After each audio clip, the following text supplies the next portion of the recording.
Good afternoon, everyone. When I was 7, I wanted to be a police officer. When I was 12, I wanted to be a lawyer. When I was 19, I almost became a pilot. When I was 23, I became a teacher. 2 years later, I became a management consultant. And then I joined 2 tech startups. And today, I'm the CEO of Project ID. We develop soft skills in student leadership, social emotional learning, and career readiness. The truth is, when it comes to careers, it's never linear. And for our students, when they have to think about careers, they feel the same way. Let me tell you now a story about Haja. When Haja was 13, she wanted to be a doctor. When Haja was 16, she wanted to be a pediatrician. When Haja was 17, she wanted to be doing sports science in university. Why? Because Haja was an athlete in archery. In fact, Haja was so good that she competed nationally in the Malaysian Games. And the truth is, it's not always easy to think about what we want to do when we grow up. And it can be confusing.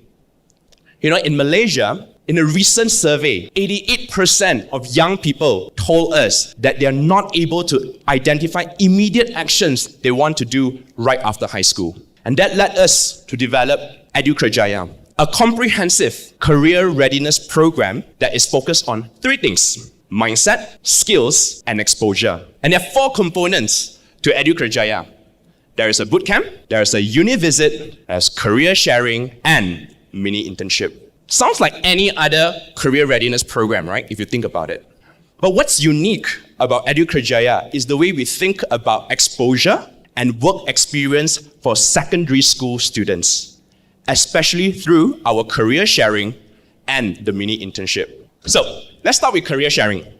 In Malaysia, whenever we talk about career sharing, we always put one adult in front on the stage and they talk at students about their careers. In EduKerjaya, we get these adults to sit in stations and our students go to them and they ask the questions. Because through this, they are doing 2 things. They are learning 2 things. Number 1, our students learn how to solicit information. Because ambitions change, but the way that we learn about it, the way that we ask questions, the way that we do research, they don't change. And the second thing is we get them used to talking to adults. Because in Malaysia, the power gap is quite big.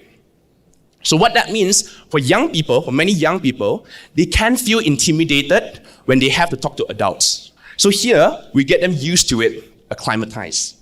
Next, with a mini internship. This is where we get 16-year-old students to work with some of Malaysia's biggest companies and across different sectors. And the funny thing is, when we first approached these companies, to do the mini internships, there were a lot of concerns about processes, about the manpower, and how do I manage young children.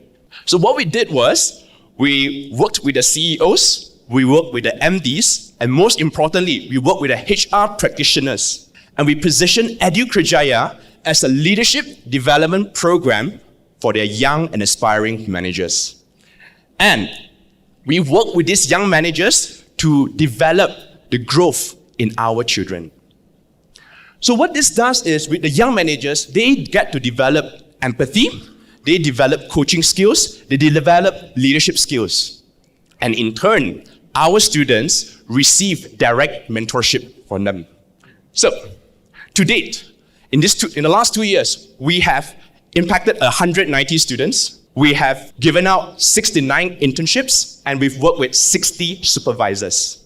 Our students have demonstrated improvement in growth mindset, in self-efficacy, and career skills. And not only this, our students also tell us that they learned about safe spaces. Why?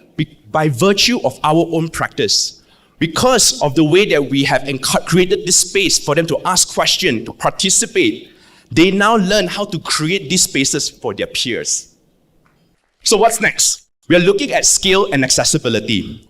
Number 1, we are codifying our boot camps into short videos, TikTok style. Number 2, we're developing a career readiness guidebook so that more students can access the material. And number 3, we are introducing job shadowing opportunities for our students. So, remember Haja from earlier? Right after high school, Haja interned with us and a law firm. And fast forward today, Haja is currently pursuing a degree in computer science under a full scholarship with the South Korean government. And if you ask Haja, this was never possible. Where she came from, success stories were hard to come by. Back then, Haja once had a ceiling. But today, Haja knows that this ceiling not to be true. And there are many children out there who needs this support, who for someone to come and tell them that they can, that they believe in them, that we can do something for them when they themselves might not feel that they can do it. And for us, there's a lot more that we can do for our children and for our community. We are all here playing different roles, wearing many different hats. We're collaborators, we are corporate partners, we are educators, we are community leaders. And we all have that agency to create that change. So, I'll leave you with these two questions. Who is that Haja in your community? And what can we do to get them there?